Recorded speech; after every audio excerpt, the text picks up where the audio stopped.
இதெல்லாம் கூட பரவாயில்ல. சம்மந்தம் எல்லாம் பேசினாலும் ஏதோ ஒண்ணு முட்டுன்னு குடுக்குது. ஆனா அடுத்ததுல நாம சொன்னதையே வேற மாடுலேஷன்ல மாத்தி சொல்லி ஆன்சர்ன்னு சொல்லிட்டு இருக்கு.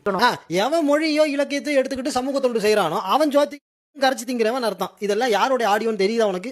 அதே மாதிரி ஒரு மனுஷனுக்கு தொண்டு செய்யணும்னு முடிவு பண்ணிட்டா அங்க சாதி பற்றோ, நாட்டு பற்றோ, இனப்பற்றோ, மொழி பற்றோ எதுவுமே இருக்கக்கூடாதுன்னு சொல்லியிருப்பாரு. இதோட ஒரிஜினல் ஆடியோ நான் போடுறேன், கேட்டுட்டு வாங்க. எந்த பெரிய கடவுளையோ மதத்தையோ சாஸ்திரத்தையோ மொழியோ இலக்கியத்தையோ கையில் வச்சுக்கிட்டு சமுதாயத்தை வந்து செய்யறானோ அவன் சோத்தையும் பிள்ளையும் கரைச்சிங்க அப்படின்னு அர்த்தம். இதுல ஜாதி, மதம், மொழி, இலக்கியம் நல்லா கேட்டுங்க. மொழி, இலக்கியம் இது எல்லாத்தையும் எடுத்துட்டு எவன் சமூக தொண்டு செய்கிறானோ அவன் சோத்தையும் டேஷையும் கரைச்சி திங்கிறவன் அப்படின்னு அவர் சொல்லியிருக்காரு.